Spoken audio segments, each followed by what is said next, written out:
All right, everyone, when you talk about the current political landscape, really what's happening right now, in the Western world anyways, we're seeing a weird nexus form between billionaires like the rich class and the empowered within politics, the establishment you could loosely call them, and people who really don't represent the same interests on any meaningful level, which is the furthest left, what I refer to as the cringe fringe. They've sort of pulled into a partnership in order to enforce their collective goal of making the West into sort of a Soviet Union 2.0. Part of this is really just struggle for struggle's sake. That's one of the underpinnings of basic authoritarian mentality is if you can keep a population perpetually in struggle, regardless of where the political winds shift, you can automatically get them to tolerate more authoritarianism. If a group within the public, if a civic group, an identity, is generally at peace, if they feel reasonably wealthy, reasonably well taken care of, reasonably safe, if there's no real problems going on, it's very difficult to get them to vote for or to tolerate authoritarianism because they don't need any help. They don't want more government. They don't see a purpose to it. If you create the illusion, and it's in this case an illusion, and I'll explain that. If you can create the illusion that they're under attack, that there's a huge number of stressors around, that they're existentially threatened, they will tend to vote what they think is in their own self-interest. Really, they're helping billionaires and the political elite, but they think that they're helping themselves by keeping safe. The reason I call it an illusion is, look at the riots that are happening in the U.S. I keep pointing this out, and some people, they don't seem to fully understand it. When you look at the riots in Kenosha, Seattle, Portland, and so forth, you're seeing a small sliver of the U.S. population engaged in violence. 99% of the U.S. public is not protesting anything right now. The vast majority of them don't even support the current protests going on. 99% of that 1% are protesting peacefully. They're well within their rights to do so. Whether you think that they're being cringy or they're fighting for something you disagree with doesn't matter. They're within their right to protest. They're within their right to march, hold signs, hold their rallies, speak out, speak for what they believe in. However, there is that tiny proportion, that 1% of 1%, that's rioting. This is a few tens of thousands of people in a handful of large metropolitan districts, and that's all. But they're being used and their anger amplified by the corporate media, which is run by billionaires, by rich politicians, and by other scuzzwads within society, the opportunist grifters of society, BLM's heads. You'd think of something like Al Sharpton. It's being used by them to convince the public that there's an existential crisis in order to push more draconian legislation. For instance, the idea of taking money from the police that, by the way, hush hush, would be restored later, and giving it to bureaus, basically. Giving it to more grifting officials, growing the size of government in the process, creating more legislation in the process, more red tape, more government, more bureaucracy. No reasonable public would suggest that that was necessary unless they felt threatened. Then they have the shoe on the other foot sort of situation. The left is alienated. There's some rioting going on. They feel threatened. Public part of it feels threatened. Then, because of the rioting, number one, and the response, number two, people on the right start feeling threatened. And so they start to jostle for more draconian government, for a crackdown on legitimate protests, perhaps, for excessive charges on people who, they're not really terrorists, they're just engaged in looting. They're criminals, but they're not terrorists. And I see this commonly among people on the right. You've been bamboozled, you've been hoodwinked the same way that the left has. You're all doing things that are against your own self-interest. Really, you're useful idiots. You're being used like pawns. You're being brainwashed into fighting for a bunch of big corporations.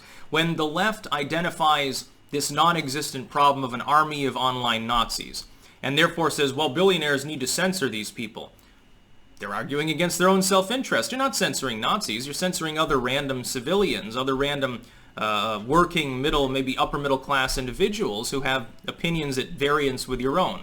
You've been conned by the rich into giving the rich the moral authority to strangulate their free speech and their free expression based on a lie. Because there's no actual army of fascists there. There's no fascist movement to actually censor. It's a bunch of libertarians and trad cons and people who are like standard conservatives. You'd think of a situation like Laura Loomer. Laura Loomer is a standard conservative. Her views are not far out there. I know, I've actually spoken with her. With Ramsey Paul, of course. And so I hope she wins, because it'd be interesting to have spoken to someone who's actually representing the Mar-a-Lago district in Florida. Her views aren't that far out. Maybe she's more of a neocon on maybe the Israel-Palestine thing than even like a Jeb Republican. She's definitely more anti-censorship, anti-war than the GOP has been. She's not really that far out of lockstep. Most of her proposals are fairly similar. She can't even use Uber. She can't have a Twitter account. She can't. I think she's still on YouTube, but I think she got banned off Facebook.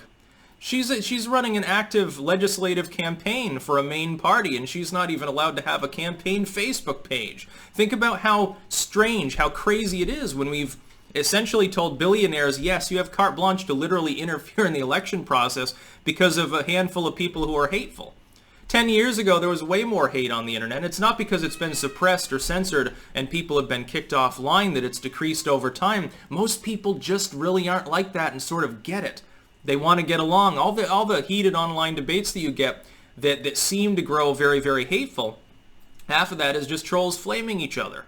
And people that are having fun. It's fun in some cases to antagonize people. When the Super Bowl happens, and maybe it will or will not this year, guess who's on SP on 4chan? Of course, I'm going to pretend to be a big-time sports fan and say incoherent things and insult people's teams, and they'll get hot under the collar, and it'll be funny because they get self-righteous. The reaction is amusing to me. Well, it doesn't mean I'm being hateful towards anyone, but there are people on the left who would probably like the government to be able to step in and ban that too. I mean, the attacks, it's like attacks on the Second Amendment. The idea that gun crime in the United States is actually a prevalent issue, yeah, in a handful of metro areas that have a lot of gun control. Chicago's very violent. Yeah, a lot of people get shot there. Do people 10 miles outside of Chicago get shot often? No. There's almost no gun violence there. Vermont passed omnibus gun control legislation under our cuck Governor Phil Scott based on nothing. We have no gun crime problem in the state of Vermont. There's no violent crime problem. It's a very idyllic, safe place to be. Burlington is about the only place where you ever get significant amounts of any crime beyond drug possession, and grandma was jaywalking one too many times. Oh shit, he grew 3 pot plants instead of 2. Federal charges. Something like that. Violent crime is very, very scarce. Most of the shootings that happen in the state are hunting accidents, but we still ended up passing this gun control legislation because in the fear-based aftermath of mass shootings elsewhere, having nothing to do with Vermont, nothing to do with Vermont culture, in the aftermath of that, the Democrats managed to con the governor into signing on to legislation and then basically saying, well, you're responsible for the next mass shooting if you don't do what we tell you. Unfortunately, people become receptive to that when afraid, and that's exactly what the billionaire class and the far left are jointly doing today in the Western world. That's the long and short of it. Stop being afraid of things, and authoritarianism never can take root. The population's not going to deal with it, because normally the population is responsible and sane enough to understand the authoritarian is the scary thing.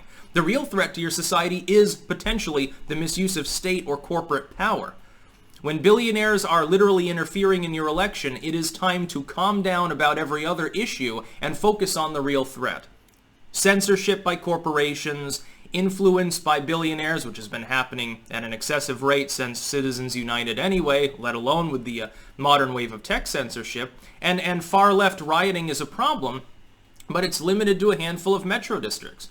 Defunding the police won't make it go away. No, what makes it go away is universal castle doctrine and stand your ground. More guns in more hands, more responsible citizens saying enough is enough and defending their businesses and their families. That's about all. Peace out.